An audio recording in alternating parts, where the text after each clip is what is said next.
A top focus this Tuesday morning, viewers. Actor turned politician Vijay is set to hold his first major political rally since the Karoor tragedy, with Puducherry police finally granting him permission. Now this rally, viewers, has been shifted to Puducherry after Tamil Nadu denied an approval earlier.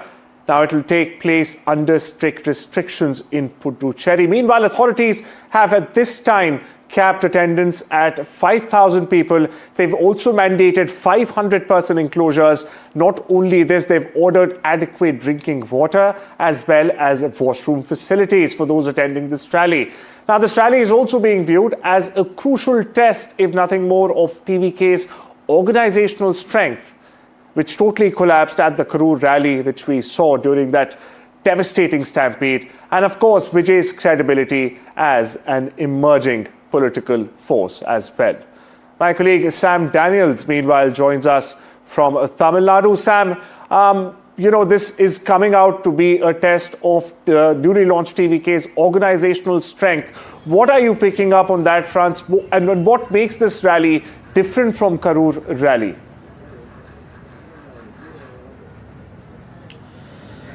That's right. This is the first rally in that sense after that terrible Karoor tragedy in which 41 people were killed, and police in Puducherry had initially refused for a roadshow, and then they settled for a public meeting, a standalone public meeting at this private area behind us. We're not allowed entry yet, but in the next couple of hours we should be able to go there. And police have ensured that the TVK would follow tough guidelines and conditions, including there can be a maximum of only 5,000 people, and that too on invitation. Every person coming here should produce that QR code based invite, and they also have ensured that the layout will have designated enclosures, each with a capacity of 500 people, so that there will be better and effective crowd management. Maximum of 5,000 people, and police and both the TVK have advised pregnant women, elderly people, differently able, and families with children or infants not to come here and to follow the public meeting online. And one major announcement and a condition the TVK has complied with is to not allow people from neighbouring Tamil Nadu who do not normally live in Puducherry, to make sure there is no overcrowding. The meeting ought to be completed by 12:30. We expect Vijay to come here around 11. And absolutely, Sam. Personnel have been deployed here.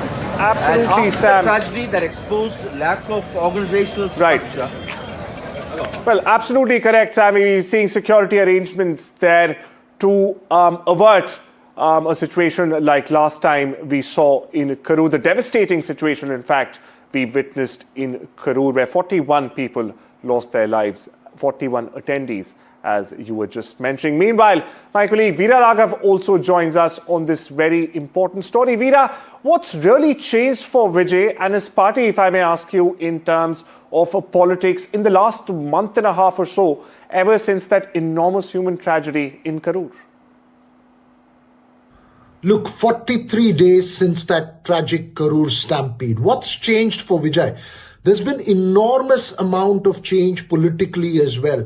Look, as tragic as that stampede was, it exposed several lacunae in Vijay's politics. The fact that his party did not have an organization structure. And since then, I think the focus has been to try and at least build some kind of organization structure, finding a committee of different members who will take decisions. You see more of his party leaders approaching and being approachable to the media, giving sound bites, etc. You've got people like Sengottayan, who is considered an organization man in the AIADMK in Western Tamil Nadu, who has been with Edappadi Palanichami, who knows the inside out of the AIADMK, shifting over to the TVK. You've got a sense of Congress leaders trying to reach out to the TVK. You've got a sense that Praveen Chakravarti of the Congress is reaching out to the TVK. There was even talk of Rahul Gandhi having made a call or reached out to the TVK in some sense. Now, there could be multiple dimensions for it, but the fact is that Vijay and his TVK have, in a sense, emerged from the stampede. And one of the biggest reasons for it, and one cannot forget, is that the victims of that stampede and the families of the victims of that stampede have not blamed Vijay. It's the DMK which took on Vijay and hence, in a sense, driven him perhaps as some observers would say, closer or possibly warmed up to the BJP, or at least less antagonistic to it, because his starting plank was equal opposition to both the BJP and the DMK. Now it seems to be categorically that the DMK that he is taking on. That's one critical change that one has seen since that Karoor stampede in terms of Vijay's politics. Where he goes from here is again very crucial. What kind of candidates he's going to reveal, all those things are crucial. One would very closely watch his speech tomorrow. Is it going to be one high on rhetoric, or is it going to have some element of substance? These are things that one will close up for. But in many ways, the politics of the TVK has in multiple ways crystallized post that stampede. They've had a reality check, and how they move forward in terms of alliances, etc., would be crucial. It's also interesting that he's chosen Puducherry as the venue for his rally. Remember, no one from Tamil Nadu is allowed to attend this rally. It's a highly controlled environment where they do not want any untoward incident. It will be a challenge. It will be interesting to see what Vijay has to say at the rally in Puducherry, which is his first outing since that enormous tragic stampede in Karoor. Absolutely, Veera. Now, going forward, what is that crucial challenge before Vijay, according to you, and what would be the focus that one would look for, especially in today's rally, in Vijay's speech? The most crucial challenge in front of Vijay would be to strike an alliance. It now seems very clear that Tamil Nadu is heading for a three-cornered fight, with Edappadi Palanichami-led AIADMK on the one side along with the BJP, the DMK on one side with its Rainbow Alliance.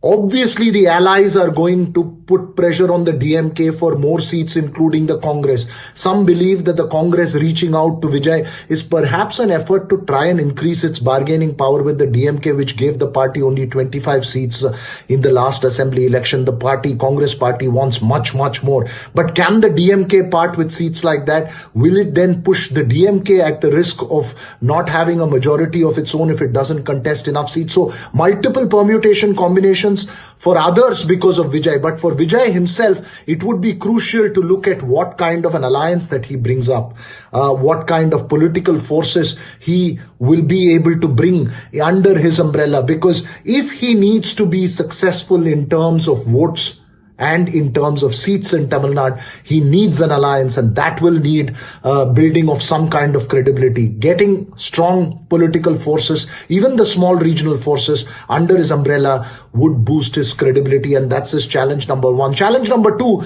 is to move from rhetoric to substance in terms of his political speeches, and challenge number three, most important for Vijay, is to show that his party has now evolved with the kind of candidates that he should be putting up in these elections. Because remember, one of the biggest lessons for Vijay's party from the Karoor stampede was that it doesn't have grassroots party organizers who are there. It may have the crowds, but not the organizers. And the organizers are extremely important in an election. And Vijay will have to demonstrate that he's got those kind of candidates across 234 constituencies to turn his star power into votes and hence into seats.